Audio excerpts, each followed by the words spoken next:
करता था, लेकिन ये वक्त तनकीद का नहीं है, ये वक्त है अप्रिशिएट करने का। अब आप अगर आर्मी में थे, पहले कर्नल भी थे, आप हमारे आर्मी चीफ को डाकू से मुशाबत कर रहे हैं। Very sad, very sad. आप आर्मी में खुद रहे हैं और आर्मी चीफ को आप कह रहे हैं डाकू और पता नहीं क्या क्या। तो प्लीज, हमारा आर्मी चीफ है, अगर वो फील्ड मार्शल बन गया है तो इसमें बर्दाश्त करें, इसको पॉजिटिव लें, इसको एक अच्छे तरीके से लें। और मैंने जैसे कहा कि ये 3 दिन में पाकिस्तान ने 75 इयर्स का जो मलबा था ना, उसको सबको दफन कर दिया और इस वक्त पूरी दुनिया में एक उभर के आया है। अब हम लोग बजाय इसको सपोर्ट करने के, हम आके उसकी टांगे खींचना शुरू कर दें।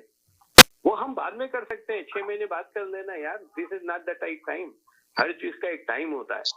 आपको नहीं पता कल कला को भारत दोबारा हम पे हमला कर दे, फिर आप क्या करोगे? इसी आर्मी के पीछे भागोगे, इसी आर्मी को बोलोगे कि हमारा डिफेंड करे। जंग खत्म हो गई है, लेकिन उसके हमेशा इम्कानात रहते हैं।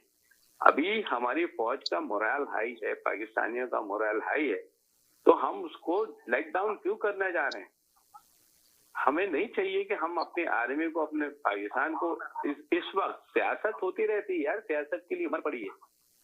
ये वक्त सियासत का नहीं है, ये वक्त फौज को एम्पावर करने का है, उनको सपोर्ट करने का है। अब मैंने और आपने तो फील्ड मार्शल उन्होंने नहीं बनाया ना। अगर गवर्नमेंट ने उनको फील्ड मार्शल बनाया है, कुछ सोच समझ के बनाया होगा। हमें चाहिए कि जो भी है इस वक्त हमें उनको बैक करने चाहिए। आप देखिए, साथ ही साथ आपका जो प्रोग्राम का मौजू है, जो सवाल है, वो है खुलदार का जो मामला है। ये कोई छोटा मोटी मामूली बात तो नहीं है। एक पूरा सूबा आपका जो पाकिस्तान का सबसे बड़ा सूबा है, वहाँ जो है मुसलसल बदअमनी है और हमें चाहिए कि इसमें हम थोड़ा सा बड़े होके और बड़ा जरा सा दिल खोल के और दिमाग खोल के बात करें। ये जहरी भाई की कुछ बातें मुझे अगर मुझे इजाजत दें शाहिद साहब, मैं थोड़ी सी आपकी इजाजत से मैं इंटरवीन करता हूं। इसको let's take it one by one. जी, 1 बाय 1 ही बोलेंगे, बिल्कुल सही कह रहे हैं, 1 बाय 1 ही बोलेंगे। दहशतगर्दों को हम जो हमारे लोग हैं वही पनाह देते हैं।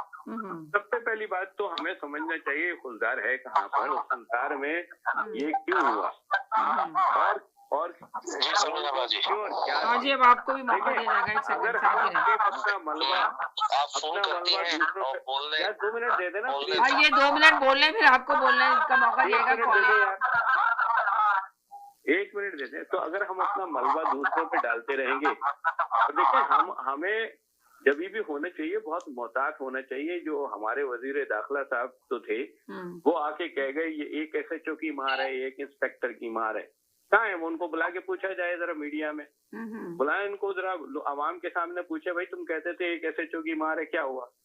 या हमारे चीफ ने कह दिया था ये 1500 दहशतगर्द है।